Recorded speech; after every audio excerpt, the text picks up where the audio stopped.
Yo, yo, yo, yo, what's up, YouTube? How are y'all doing today? Welcome to the GCap Recap. I'm GCap. For all of you current subscribers, welcome back. I always appreciate your support, so thank you as always. For all of you new viewers, welcome. I hope you dig the content you see today, and if you do so, I invite you to click on the subscribe button and also click on the bell for notifications when future videos are posted onto my channel. So let's just dive in and have some fun, shall we? I've been doing very, very well recently with finding some good deals on Amazon for upgrades and also adding to my collection for some movies that I've wanted for a while and haven't, gotten around to buying them yet. So I'm just gonna go through 3 movies with you. 3 movies I do care about very much, but there's my stash. I'm just gonna put these to the side to not be so distracting. I'm gonna start with Jaws 2. Now, the original Jaws is my favorite movie, but I will say this. I enjoy Jaws 2 a lot. I think it's a fun movie. It's definitely not as great when you compare it to Jaws, the original, which is my favorite movie. They got Roy Scheider to come back to do it because he was contracted, and he did it apparently kicking and screaming. Spielberg was off doing Close Encounters of the Third Kind with Richard Dreyfuss, so he was not able to return as Matt Hooper.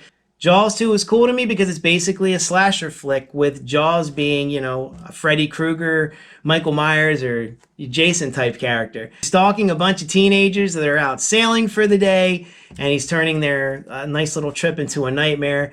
This is the movie when the Jaws shark becomes the super smart, super powerful, almost supernatural shark that we're accustomed to, off of the original, with all the other sequels, where all of a sudden sharks become these, these machines almost in a sense. The shark here in this one, though, I like to call Brucette instead of Bruce from the original because it is a lady and she's a badass. You can tell Roy Scheider doesn't want to be here. I mean, he gets through it, but he's still missing that zing that he brought Sheriff Brody in the original. But I'll tell you what, I like it. I like the teaser poster for it. I actually have a poster down here that maybe I'll put on video one day, where the shark fin is cutting through the water at night, like right at sunset. Really great teaser poster. And then we always have this iconic one where, this is what I mean. Look how gigantic Jaws looks, It's about to come down on this water skier. So this is, like I said, this is that movie where he almost moves to that supernatural type of element versus just being the natural, there's a fear of the natural predator of a shark from the original. But still, I love it. I dig it. I've been wanting to get this one on Blu-ray for a while to replace my DVD, and I got it. It has all the cool features, special features that I do appreciate on the DVD as well. It has a lot of the special cutscenes that were in the TV version, like when he attacks the helicopter pilot underwater. So yeah, I got that one. I'm super excited about this. Here's another one I'm excited about, is Star Trek II, the director's cut. This copy was so cheap, I thought something must have been wrong with it. So I couldn't believe it because it's not that old. I think it's only a couple years old.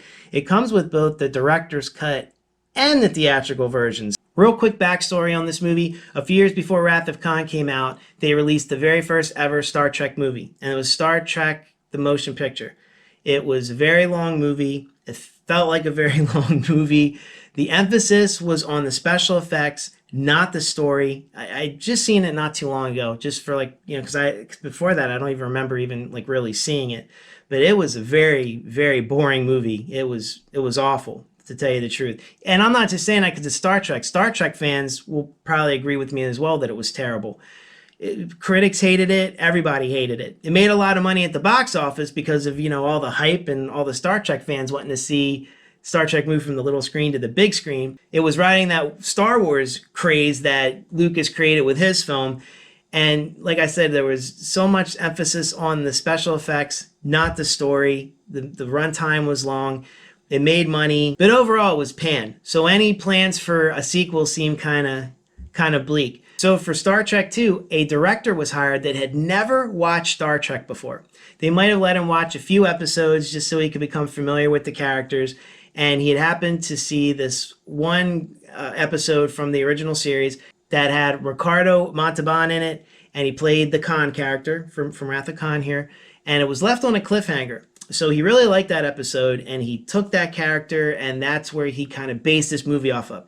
Like I said, there's a lot of action. It does not feel like Star Trek at all, but I like it. I can't wait to actually watch the director's cut because, you know, I haven't seen it before, and I wanted to pick it up. Like I said, I got it under $5, and this is brand spanking new, and I don't think this is very old. I think this is like maybe 2 or 3 years old, so you know, I'm glad to actually own this one. I do have this on DVD, but mine doesn't have any special features or anything like that. And I actually still have, I got it at a thrift store, probably back around like the late 90s for $1.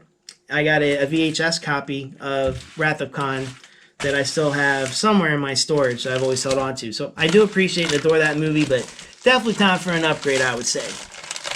And my last movie, unfortunately I couldn't go with a sequel theme here. A 1980s comedy. I don't know if many of you out there have seen it. Hiding Out with John Cryer. It's a very fun movie. One of the probably lesser known of the 80s flicks, I would believe. Not many people have seen this. Like if you talk about Breakfast Club and 16 Candles and you know Fast Times, people know that right away. This one they have to think about. Even some people I know that love 80s movies, I ask them about this. They either have not heard of it or have no interest to see it, when it's actually a really good movie. It has that song Catch Me I'm Falling, which most people probably know that song by Pretty Poison more than they know this film. John Cryer plays a businessman who hides out, we got a title guys, at a local high school to avoid being killed by a hitman hired by a big time crime boss, because John Cryer and his associates are going to testify against him. One of his colleagues is murdered at the beginning of the film, and John Cryer's character finds out that he needs to make himself disappear somewhere or else he's going to be next. At least till when the trial is going to happen, so then he'll go into protective custody. But like I said, it's a very, very 80s movie. It's not very long. It's very enjoyable. Like I said, there's it's like a comedy, but there's some drama too. So it's a nice little dramedy. If you haven't seen it yet, definitely go pick it up. So that's my videos. Jaws 2, love it. Wrath of Khan 2, love it. And Hiding Out. Thank you for watching. Hopefully you enjoyed the video. If you did, I invite you one more time to please click the subscribe button and click on the bell for notification for future videos as they become available on my channel. Also, if you have any thoughts on these movies, did you like these movies? Like, what are your thoughts on Jaws 2? Like, am I the only one out there that seems to like the sequel? You know, and be a fan of the original? Because it seems like you're either one or the other. What are your thoughts on Wrath of Khan too as well? I don't know a lot about Star Trek in general, but I could definitely talk me some Wrath of Khan, so I definitely would love to hear your thoughts in the comment section. Also, Hiding Out. How many of you have seen this, and do you like it? I would love to hear your thoughts as always. I even invite you to connect with me on my social media channels, at GCapRecap on Twitter and Instagram, so you can see what I'm doing on my everyday life on there. You can connect with me. I would love to talk with you. And as always, anytime you watch a GCap recap, you know what to say, right? You always have a seat in my bar. Till next time, my friends. Dun, dun, dun, dun, dun, dun. Sit, Koopy, sit. Good dog.